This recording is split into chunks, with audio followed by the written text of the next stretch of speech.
ဒါလေးကတော့ evening dress လေးပါသူကနှစ်ထည်ချိုးရမှာပေါ့နော်စင်သူကမှsize ပဲ꿰တာပေါ့နော်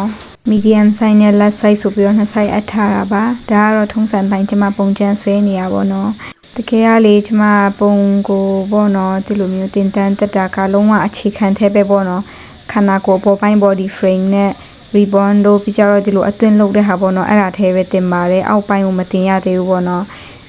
ဖြစ်နိုင်လို့ရှိရင်တော့တင်တန်းတေချာလေးပြန်တက်ချင်ပါတယ်